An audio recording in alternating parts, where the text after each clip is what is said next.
शरणागत दीनार्थ परित्राण परायणे सर्वशार्ति हरे देवी नारायणि नमोस्तुते। सर्वस्वरूपे सर्वेशे सर्वशक्ति समन्विते भयवस्त्राहिनो देवी दुर्गे देवी नमोस्तुते। नमस्कार, स्वागत है आपका आचार्य वाणी में। मैं आचार्य डॉक्टर विक्रमादित्य आपके साथ हूँ। वहीं बात करें तो 24 तारीख की, तो मेष राशि वालों 24 तारीख को ग्रह योग आपके लिए खास तौर पे बड़ा ही सुंदर योग बनाते दिखाई दे रहे हैं। और आगे आगे बृहस्पति के साथ साथ परिवर्तन जो हुआ, अभी चंद्रमा भी परिवर्तन करते चले जा रहे हैं। और 24 तारीख को सोमवार का शुभ अवसर पड़ेगा और चंद्रमा भी उस दिन प्रवेश ग्रह राशि में परिवर्तन करते हुए मिथुन राशि में प्रवेश करेंगे दोपहर को करीब करीब 1:15 पर। और ये योग खास तौर पर बड़ा ही सुंदर रहेगा आपके लिए। इस दिन सर्वार्थ सिद्ध योग विद्यमान है। सर्वार्थ सिद्ध योग जब सुबह विद्यमान हो, सुबह 5:51 से लेकर पूरे दिन ये योग विद्यमान होने वाला है और इसका लाभ बहुत अच्छे से आप ले सकते हैं। आप कोई नया कार्य आरंभ करने का योग बना रहे हैं तो उसके लिए आप इस मुहूर्त का लाभ ले सकते हैं। ग्रह योग दिखाते हैं कि विशेष तौर पर कन्या पूजन के साथ अपने दिन को आरंभ करने का आपको प्रयास करना चाहिए। ग्रहों के दृष्टिकोण से आपके लिए अच्छे उपयोगी लाभ बनते दिखाई दे रहे हैं। थोड़ा सा पुण्य का कार्य ज़्यादा करने का प्रयास कीजिए। एग्रेसिवनेस को शांत करते हुए काम करना आपके लिए बड़ा ही उचित रहेगा, आगे बढ़ने का योग बनाएगा और साथ साथ अपने उत्साह को प्रबल रूप से बढ़ने के योग बनते दिखाई दे रहे हैं। ग्रहों का योगा योग नित्यप्रति परिवर्तन की तरफ जाता है। 25 तारीख का दिन देखें तो मेष राशि वालों के लिए 25 तारीख का दिन मंगलवार का दिन हनुमान जी की आराधना करते हुए यदि कार्य को आरंभ करें। और ग्रहों का योगा योग भी बहुत सुंदर है और सुंदर तिथि विद्यमान है। इस दिन शंकराचार्य जी की जयंती भी है और साथ साथ ग्रहों का योगा योग आपके लिए ऐसा योग बनता दिखाई दे रहा है कि आपकी विद्या अध्ययन जो ज्ञान आपका है उसके द्वारा आपके लिए लाभ के अद्भुत योग बन सकते हैं, आगे बढ़ने के योग बन सकते हैं। ऐसे में आपको किसी बुद्धिजन का सहारा लेते हुए, किसी प्रॉपर एडवाइस को साथ लेते हुए काम करने का प्रयास करना चाहिए। व्यावसायिक दृष्टिकोण में आपके लिए अच्छा ये रहेगा, किसी अच्छे कंसल्टेंट का साथ लेते हुए काम करने का प्रयास कीजिए, आपके लिए अच्छा रहेगा। फिर भी रक्त संबंधित बीमारियों से आपको बचने का प्रयास करना चाहिए। और इस शुभ तिथि में आपके लिए अच्छा ये रहेगा कि आप हनुमान जी के मंदिर में जाकर एक हनुमान चालीसा का पाठ करके अपने दिन का आरंभ करें, आपके जीवन में कल्याण के योग बनेंगे। वहीं हम आगे बात करें 26 तारीख के लिए, तो बुधवार का दिन पड़ रहा है और साथ साथ मेष राशि वालों के लिए बुधवार का दिन विशेष तौर पर बहुत नई नई सूचना लेके आया है। ग्रहों का परिवर्तन जो हुआ है वो खास तौर पर आपके लिए, आपका चंद्रमा भी जो है मिथुन राशि में चल रहे हैं और आपके लिए खास तौर पर बुधवार का दिन है। और ये योग दिखाता है कि आपको भगवान गणेश की स्तुति अवश्य करने का प्रयास करना चाहिए। ग्रहों के योगा योग के साथ साथ तिथि का योग ऐसा बना है कि इस दिन गंगा विशेष तौर पर सप्तमी है और गंगा सप्तमी के दिन विशेष तौर पर गंगा जी का पूजन भारतीय संस्कृति में करने का नियम बताया गया है। माँ गंगा में स्नान करने के ऊपर उसका जलपान कर लेने से कहा जाता है सप्त जन्म अनेकों जन्मों से जो कष्ट हैं वो सब निवृत्ति को प्राप्त हो जाते हैं। इसलिए गंगा की आराधना करने का यदि शुभ अवसर प्राप्त हो रहा है, गंगा जल से स्नान करने का अवसर प्राप्त हो रहा है तो उसको छोड़ना नहीं चाहिए। इस दिन गंगा सप्तमी विशेष तौर पर बड़ा ही सुंदर पर्व है भारतीय संस्कृति के अंदर। हमारे वैसे तो हर रोज नया नया उत्सव होता है, ग्रहों का योगा योग दिखाता है कि आपके लिए ये समय जो है अनुकूल है, आगे बढ़ने के योग बनते दिखाई दे रहे हैं, लाभ के अच्छे योग बनते दिखाई दे रहे हैं। केवल आपके साहस की जरूरत है, साहस में कोई कमी मत छोड़िएगा। कोई चंद्रमा मिथुन राशि में चल रहे हैं तो द्वंद्वात्मक स्थिति मन में उत्पन्न हो सकती है, करें ना करें क्या करें। देखिए साहस के साथ काम करें, कहीं पीछे कदम प्रैक्टिकलिटी के साथ काम करने की जरूरत है, क्योंकि इस वक्त जो बुध और ग्रह है वो और बृहस्पति ग्रह जो है वो अस्त चल रहे हैं और साथ साथ वक्र गति में भी विद्यमान है। तो ऐसे में केवल अपनी बुद्धि को तटस्थ रखते हुए कार्य करने का प्रयास करें, श्री गणेश का ध्यान करें और आगे बढ़ने का योग बनाएंगे तो बहुत सुंदर तरीके से आप लाभ ले सकते हैं। वहीं 27 तारीख की बात करें तो 27 तारीख का दिन बहुत ही परिवर्तन वाला दिखाई देता है। तो मेष राशि वालों विशेष तौर पर उस दिन बृहस्पतिवार का दिन है और खासतौर पर ग्रहों का योगा योग आपकी राशि के अनुसार से जो बनता दिखाई दे रहा है। इस दिन उदया तिथि सप्तमी रहेगी और साथ साथ विशेष तौर पर ग्रहों का योगा योग जो है वो विशेष तौर पर कई प्रकार के सुंदर योग बनाता दिखाई दे रहा है। कई पंचांगों के अनुसार से देखें तो गंगा सप्तमी इस दिन भी मानते हैं वो लोग। तो खैर इस बार 2 तिथि का योग पड़ रहा है तो उससे आप आगे बढ़ने का प्रयास कर सकते हैं। उस दिन सर्वार्थ सिद्ध योग भी विद्यमान है, पूरे दिन रहेगा और साथ साथ गुरु पुष्य योग भी विद्यमान हो रहा है। ये मैंने कहा कार्यक्रम के आरंभ में हमने आपको बताया था कि ये जो खास तौर पे दिन है बहुत ही सुंदर है।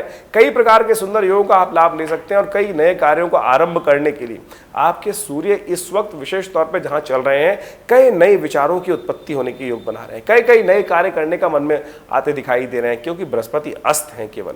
इसलिए आप अच्छे से एडवाइस लेने में कमी ना छोड़ें। कई बार अहम का भावना भी आ जाती है, क्योंकि बृहस्पति जब स्वयं आपकी अपनी राशि में विद्यमान होते हैं, क्योंकि मेष राशि आपकी अपनी राशि है, वहीं बृहस्पति विद्यमान है, तो अहंकार उत्पन्न ज्यादा हो जाता है। मैं किसी से एडवाइस क्यों लूं, ये ना करिएगा। कोशिश ये करें, बृहस्पति इस वक्त अस्त है तो किसी गुरुजन व्यक्ति से, बड़े व्यक्ति से एडवाइस लेने की परम आवश्यकता है, तो उसके विचारों को साथ लेते हुए आप यदि कार्य करेंगे तो बहुत सुंदर तरीके से लाभ लेने के योग अवश्य बनेंगे। आपको ग्रह शनि इत्यादि सब लाभ देने के स्थान में बने हुए हैं। कई वर्षों बाद इस प्रकार के सुंदर योग आपकी राशि के अनुसार से बनकर तैयार है, तो इसका साहस के साथ पूर्ण उपयोग आपको अवश्य करने का प्रयास करना चाहिए। गुरु पुष्य योग बन रहा है तो खासतौर पर एक बात का ध्यान रखें, आज भगवान विष्णु का विशेष तौर पर स्तवन करें। बृहस्पतिवार का दिन केले का पूजन करना आपके लिए बड़ा ही कल्याणकारी रहेगा। यदि हम बात करें 28 तारीख की, तो मेष राशि वालों 28 तारीख के दिन बड़ा ही अद्भुत प्रकार का योग बन रहा है और विशेष तौर पर उस दिन बगलामुखी जयंती है। देखिए, आपके जीवन में शत्रु कई बार परेशान करने के योग देते हैं, शत्रुओं पर भी विजय प्राप्त करना परम आवश्यक है, नहीं तो शत्रु आपके सिर पर तबला बजाने के योग बना सकते हैं। तो इस बात से हमें ध्यान रखना चाहिए। इसीलिए भगवती बगलामुखी की, दुर्गा जी के एक स्वरूप की आराधना करने का शास्त्र में नियम बताया गया। इस दिन दुर्गा अष्टमी भी है, तो खास तौर पर ध्यान रखते हुए कार्य करने की जरूरत है और विशेष तौर पर बगलामुखी जी को प्रसन्न करना परम आवश्यक है। उनका एक बीज मंत्र है, ओम ह्रीम। ह के पैर में र है और साथ साथ ल है, ल के पैर में ह आधा ल और उसके अंदर र, तो और ऊपर बड़ी की मात्रा और ऊपर बिंदी ह्रीम शब्द है। इसका उच्चारण करने से ये भगवती का बगलामुखी का प्रसन्न बीज मंत्र है, प्रसन्नता का बीज मंत्र है। इसको अवश्य जप करने का प्रयास करें।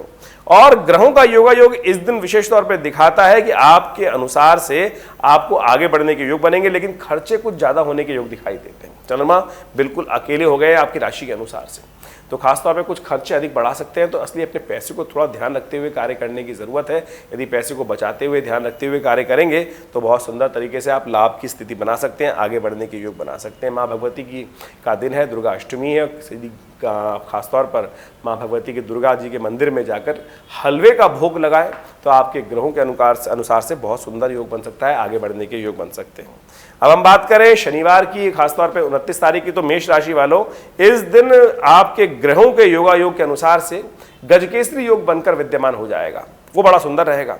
धन के लाभ के अनुसार से कार्यों में विशेष तौर पे आपकी आमदनी को बढ़ाने के लिए बड़ा सुंदर योग बन सकता है। और साथ साथ ग्रहों की तिथि जो है वो भी एक बहुत सुंदर, जानकी नवमी, सीता नवमी। इस दिन माँ भगवती सीता जी की उत्पत्ति भूमि से विशेष तौर पे कही जाती है। इस दिन जब महाराज जनक हल जोतने के लिए उद्धृत हुए तो कहा जाता है कि कुंभ से माँ भगवती की उत्पत्ति हुई और धरती से माँ भगवती की उत्पत्ति होती। तो इस दिन माँ धरती का पूजन और साथ साथ माँ भगवती दुर्गा के स्वरूप में माँ भगवती सीता जी का, रमा जी का पूजन भी विशेष तौर पर करने का शास्त्र में नियम बताया गया है।